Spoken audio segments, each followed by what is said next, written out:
Ada istri yang masih aktif sebagai dosen di ekonomi, sehingga Nana agar pikiran yang gelap menjadi terang dan tujuan hakikat yang untuk pemeriksaan. Sangat berharap berkepentingan dalam hal ini untuk nanti apalagi beliau seorang akademisi kan bisa kita manfaatkan, dan tugas beliau nantinya adalah mewarahan. Tugas yang ketiga tuh di samping mengaji terus meyadnya aglamu artita awarahanu, itu tugas beliau, kewajiban beliau. Awarahanu artinya memberikan pencerahan ke umat sebagai adi guru logo. Di mana seorang sulinggih pun itu tetap manusia yang tetap membutuhkan untuk makan, yang tetap membutuhkan untuk secara sosial, untuk memelihara anak dan menyekolahkan anak. Nah, salah satunya di istri yang masih aktif sebagai dosen di ekonomi, sehingga tugas seorang sulinggih tidak hanya muput, mengajar pun termasuk tugas daripada sulinggih Nana agar pikiran yang gelap menjadi terang dan tujuan hakikat yang untuk pemeriksaan ini. Yang jelas kami setelah melakukan pemeriksaan ya tidak hanya sebatas muput yatnya, tidak sebatas nike, ya jelas sesuai dengan aguron-aguron yang diberikan oleh Nabi. Salah satunya memberikan pengajaran,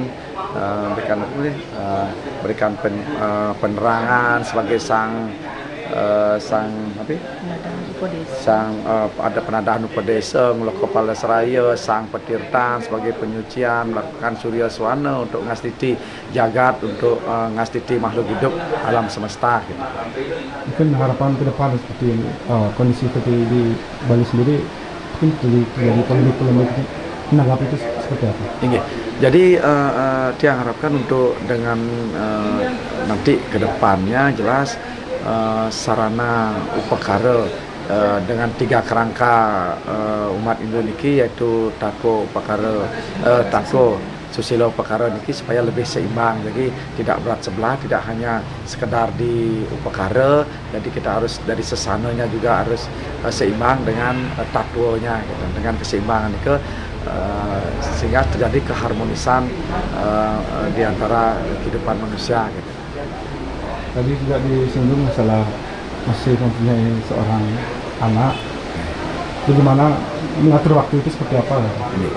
Kan Diksa bukanlah sebuah obsesi mencari jabatan, namun Sulinggih yang telah mengalami proses Dujati benar-benar bisa menjadi teladan bagi umat. Sebagai penyejuk, kami berusaha untuk satya semaya, menjaga kesucian untuk dapat bagaimana menjadi penyejuk umat dan tetap akan melaksanakan swadharma kami sebagai seorang sulinggih.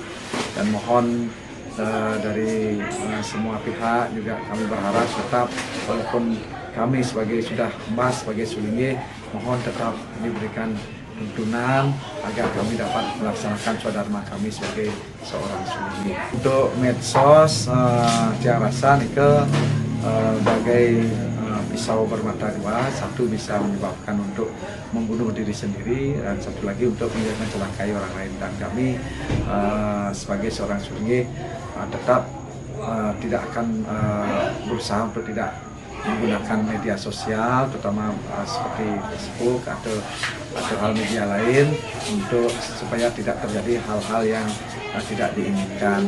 Karena di dalam media itu ada komen-komen yang mungkin saja tidak sesuai dengan pokok kesulinggihan, dan kami berharap kepada masyarakat agar lebih bijak dalam menggunakan media sosial. Si untung rugi man, ya nyoman tak berani rugi, jelas harapan untungnya pasti sengadau. Wireh dalam hidup tuh man, untung rugi nentu anak bersahabat karib man, bahkan bisa menyamot tugelan man.